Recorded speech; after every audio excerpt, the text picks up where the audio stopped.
Hi everyone, I'm Marsh, And I'm Shirk. and welcome to Non-Ganonical. Today we are debunking the Bite of 87, one of FNAF's oldest controversies.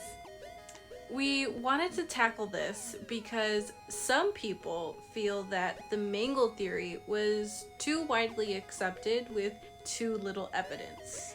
Yeah, Marsh literally thought that it was canon that Mangle did the bite of 87, and she's not alone in that. However, I feel like we have strong reason to believe the bite of 87 was actually done by Chica. Okay, so hear us out. We all know that Chica has always been a significant character, but no one has ever really been able to pinpoint why. So to get the theory started, we're gonna go through the different times Scott has drawn attention to Chica and her beak in particular. Let's start with the obvious. In FNAF 2, Toy Chica is notably missing her beak, and she's the only toy animatronic missing an important part.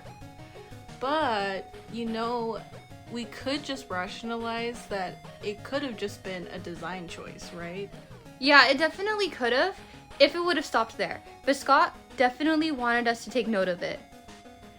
Okay, in MatPat's livestream after FNAF 4 came out, Scott famously posted on his site, "Why would Toy Chica be missing her beak?" And then sure enough, it was, like you can see in the picture. Scott really wanted to emphasize her missing beak and draw our attention to it. And think about it. Wasn't FNAF 4 a game all about clearing up the lore? So, he showed us the Bite of 83, but drew our attention to FNAF 2 for the Bite of 87? Yes, exactly. And while we're on the topic of the Bite of 83, it's very important for us to point out that the Bite of 83 was a spring lock failure, whereas the Bite of 87 was an actual attack. Yes, that'll be important for another point. For now, let's go back to FNAF 2. So a major reason why people point to Mangle as being the bite of 87 is his jump scare, where he comes down from the ceiling and making it look like he's going straight for the frontal lobe. However, in the FNAF 1 phone call, Phone Guy specifically mentions how animatronics would walk around during the day until the bite of 87. We all know that Mangle is immobilized due to the pull apart and put together attraction, so there's no way he'd be walking around causing the attack. Yeah, also the fact that it was an attack and heavily implied to be against an employee leads me to think it was an animatronic that was very angry. So you might be wondering, why would Withered Chica be more angry than, let's say, Bonnie, who's usually more aggressive? But we should take into consideration Chica's quote from Ultimate Custom Night, where she clearly says, "I was the first, I have seen everything." So this quote could be confusing lore-wise because obviously Charlie had to be the first victim in order to become the puppet and give gifts, give life. So what if Chica is saying she was the first one the puppet gave life to?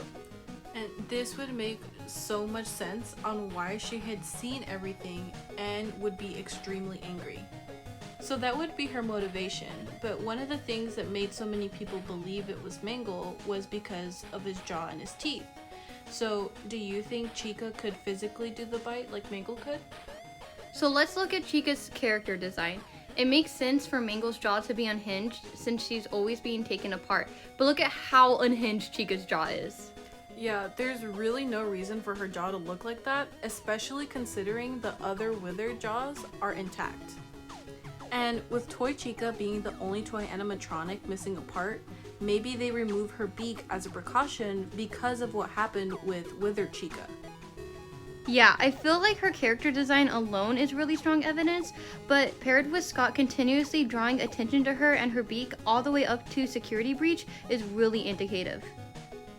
I think it's time to consider the strongest piece of evidence that suggests she is the main candidate for the Bite of 87, which would be her other quotes from Ultimate Custom Night. Yeah, those quotes are what basically made this theory canon in my head. The first one is, "Let me show you how to break your face and look like me." And then Toy Chica literally says, "Let's go somewhere more private so I can eat you." But the most direct evidence we could possibly ask for is her literally saying, "Where's my beak? Lodged in your forehead, of course." Yeah, I feel like these quotes could really not be more clear. Between her voice lines and Scott pointing us her direction throughout the entire series, she has more evidence of being the one who did the bite than Mangle could ever have. It is just a theory, but feel free to accept this as canon like we have. If you like this video and would like to see more videos like this, like, comment, and subscribe if you thought this video was a slay. This has been Marsh and Shirk with Non-Ganonical, and we'll see you next time.